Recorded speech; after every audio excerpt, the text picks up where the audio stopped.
আসসালামু আলাইকুম, সবাই কেমন আছেন?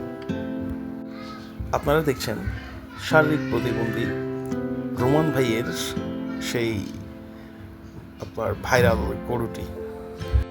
নরসিংদী সবচেয়ে বড় গরু রোমান ভাইয়ের এই বাদশা।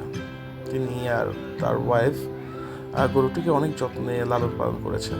দেখতেই পাচ্ছেন কত বড় গরুটি। 4-5 জন ব্যক্তি মিলে গরুটিকে আসলে নাড়াতে পারছে না, যথেষ্ট বড়। গরুটির আনুমানিক ওজন 900 কেজি।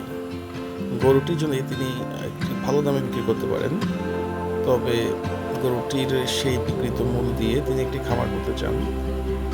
আসুন তিনি কি বলতে চান তা একটু শুনি। আমি গরু আমার সন্তানের মতো আমি পালছি। আমি একজন বালকের কাছে যাই, গরুর আমি 10 লক্ষ টাকা আমি দাম চাই। অবশেষে গরুটি বিক্রি হলো। স্ক্রিনে দেখা লোকটি গরুটি কিনেছে।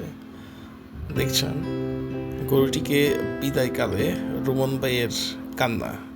মনে হচ্ছে রোমন ভাইয়ের সেই গরু, অর্থাৎ যার নাম বাদশা, সেও কান্না করছে। পাশে তার স্ত্রী, তারা সবাই কাঁদছে। গরুটিকে বিদায় দেওয়ার জন্য দেখছেন অনেক লোকজন ভিড় করেছে। পাশাপাশি দেশের সব বিখ্যাত ইউটিউবাররাও ছিল সেখানে উপস্থিত। যারা আসলে প্রান্তিক খামারি, তারা স্বপ্ন দেখে ছোট থেকে গরু লালন পালন করে বড় করবে, বড় করে একটি ভালো দামে বিক্রি করতে পারলে সে টাকা দিয়ে তাদের খামারটা আরও বড় করবে এবং ধীরে ধীরে তারা স্বাবলম্বী হবে। দেখছেন গরুটি ট্রাকে উঠে গেল আর কিছুক্ষণের মধ্যেই সে চলে যাবে তার নতুন মালিকের কাছে। ধন্যবাদ ভিডিওটি দেখার জন্য। সবাই ভালো থাকবেন। আসসালামু আলাইকুম।